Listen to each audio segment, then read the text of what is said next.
So we're going to move on now to look at some time travelers. That's cool, right? Yeah. Do you believe in time Yeah, travelers? They I gotta love time exist. traveling. I'll hit you with like I have three cases. The John Titor one, it's going to be last. I have a few like no quick hits to start it off. Anyways, real picture. It's a picture of New York Times Square, 1951. Cool place. Guys, ever been to New York Times Square? I Oh have yeah, I have not. I haven't either. I'm just making conversation, but good for you, Matt. I love Did you Times know, Square. Matt? Yeah, A time traveler apparently appeared there. that's interesting. That's all you have to say. Okay. Well, I'm intrigued. I'll go over the story. It's June 1951. The streets are bustling. New York is ripping through, and high tide. Busy city. Witnesses say suddenly they saw a young man seemingly materializing out of nowhere, late 20s, they say, just walking around, looking completely lost. What they know is about him, he seemed completely out of fashion, out of date. His hairstyle was from what they said 50, 60, 70, 80 years ago. His clothes were Victorian era. He had mutton chop sideburns. Who has mutton chop sideburns in the 1950s? No one. And so he walked around startled, and people were like, "What the hell are you doing?" Because he looked completely phased out of this element, and he got hit by a car a minute later and died. So this unfortunate accident made quite a buzz at the coroner's office because they didn't know who he was. They looked at what he had on him. So on him, he had, first off, a medal for finishing third in a three-legged race, instantly suspicious. A second belonging he had was a token for a 5-cent beer for a pub nobody knew about. Doesn't seem very 1950s era to me. He also had a bill for the care of a horse and the washing of a carriage, which was not a common mode of transportation in the 1950s. And $70 in old banknotes. And he had business cards identifying him as one Dr. Rudolph Fentz. And finally, in his possession was a letter that was sent to his address that was listed on his business card, dated June 1876. What are you guys thinking of this case so far? Well, before you started listing what was in his pockets, I thought he was going to be off of like a Broadway production of like Oklahoma or something. Yeah. Yeah.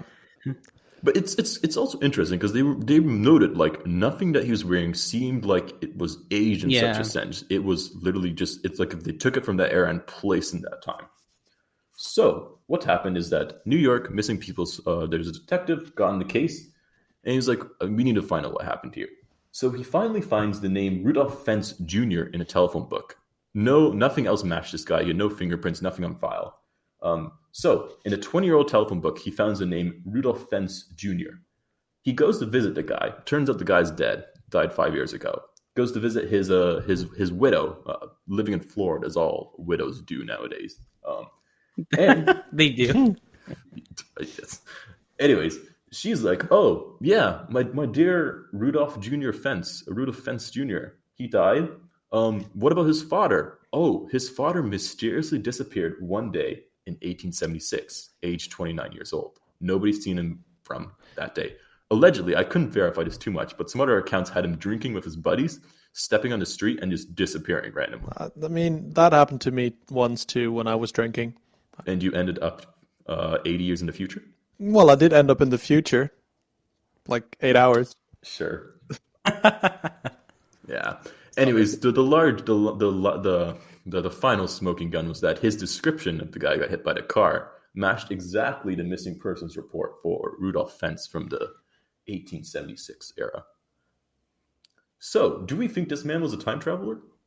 An unfortunate man just hang out with his friends in the wrong place, the wrong time, and then got transported and grotesquely met his death by a car, which seems ironically funny to some extent. I mean, Seems like it came from a movie. yeah. The thing with this is that I know how much weird shit is believed to have happened in the US.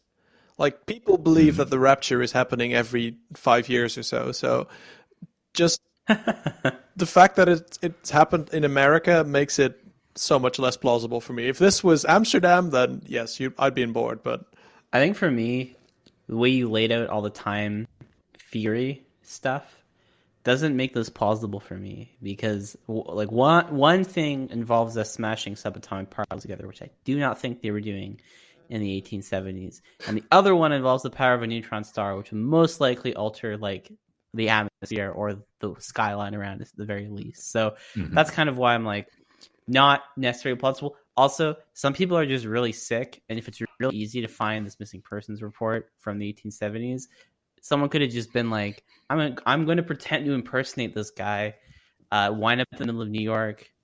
Maybe maybe they're crazy, and maybe them getting hit by a car was unintentional. Maybe it was intentional. Who knows? But especially in America, like some people are just really weird. Yeah. So I'm willing to like fully agree. Yeah, I'm not. This one isn't believable to me. I don't think. Okay. Yeah. So, what if we do a similar story, but this time with an Italian theoretical physicist? Instantly more plausible. Go on. Oh, Yeah. perfect.